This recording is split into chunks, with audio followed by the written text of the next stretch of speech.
Corona की दूसरी लहर के बीच दुर्लभ किस्म के ब्लैक फंगस ने मरीजों से लेकर डॉक्टरों तक की तकलीफें और बढ़ा दी हैं। मेडिकल भाषा में इसे म्यूकरमाइकोसिस कहते हैं। गुजरात, महाराष्ट्र, आंध्र प्रदेश, उत्तर प्रदेश, बिहार और ओडिशा जैसे राज्यों में ब्लैक फंगस के कई मामले सामने आए हैं। आइए जानते हैं कि ये बीमारी आखिर है क्या। म्यूकरमाइकोसिस या ब्लैक फंगस की बीमारी ने कोरोना से पहले ही कराहते भारत के मेडिकल सिस्टम के लिए नई चुनौती पैदा कर दी है। ये फंगस मिट्टी, पौधों, खाद और सड़े फल सब्जियों में पनपता है, जो कि हवा और इंसान के बलगम में भी पाया जा सकता है।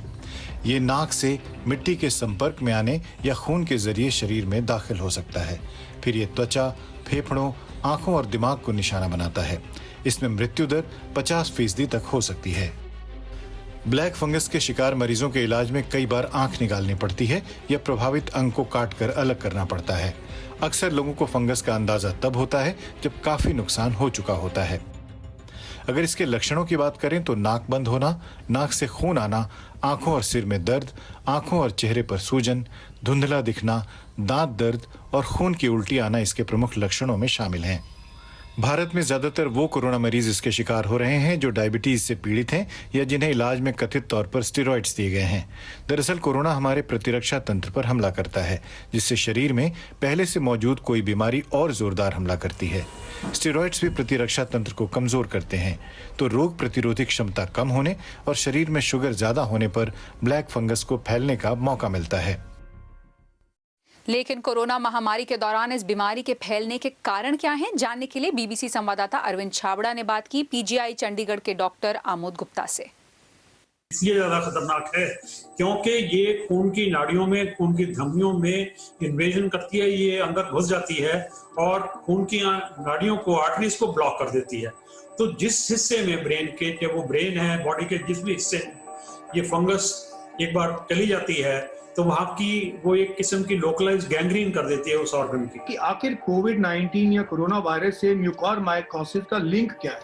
इसका अरविंद जी, मेरी समझ से जो लिंक है वो है कि ये जो पेशेंट्स है ये सारे आईसीयूज में दाखिल रहते हैं, वेंटिलेटर्स पर होते हैं और वहां का एनवायरनमेंट एनवायरनमेंट के अंदर यदि फंगस है, चाहे वो एयर में है, चाहे वो जो ऑक्सीजन जिसको ह्यूमिडिफाई करते हैं वो बॉटल में जिसमें पानी होता है उसमें है, या फिर जो इंट्रावीनस फ्लूइड्स दिए जाते हैं उसमें है। जो अटेम्प्ट किया जाता है वो ये कि ये हवा जो है ह्यूमिड जाए, उसमें थोड़ा सा मात्रा हो पानी की, तो उसके लिए टिपिकली वो एक बॉटल के अंदर पानी डाल देते हैं, उसमें से ऑक्सीजन जाती है, बबल करती है, फिर पेशेंट्स के लंग्स में जाती है। तो एक तो वो बड़ा मुख्य कारण हो सकता है।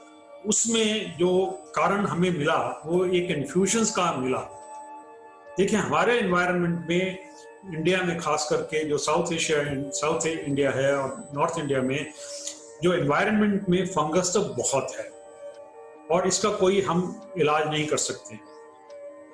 और उस फंगस के जो एनवायरनमेंट में फंगस है वो बहुत इतनी आसानी से एस्टेब्लिश नहीं होती है। वो कॉलोनाइज कर सकती है, सरफेस को कॉलोनाइज कर सकती है, पर इन्वेजिव फंगस जो है इट हैज टू बी कोई डेफिनेटिव उसका सोर्स होना चाहिए जहां से वो आ रही है। कुछ एक्सपर्ट्स का ये मानना है कि ये स्टेरॉइड से हो रहा है, तो वो आप रूल आउट कर रहे हैं? नहीं, मैं रूल आउट नहीं कर रहा। देखिए, स्टेरॉइड्स तो सारी दुनिया में दिए गए हैं, यूरोप में दिए गए हैं, इंग्लैंड में दिए गए हैं, अमेरिका में दिए गए हैं। Millions of patients have received steroids. मैंने कई हजार पेशेंट्स को स्टेरॉइड्स दिए हैं। हमारे जो रिमेटोलॉजी कोलीग्स हैं वो most of their patients are on steroids. हमने उनमें कभी अपने एक्सपीरियंस में 40 साल में म्यूकरमाइकोसिस होते नहीं देखा।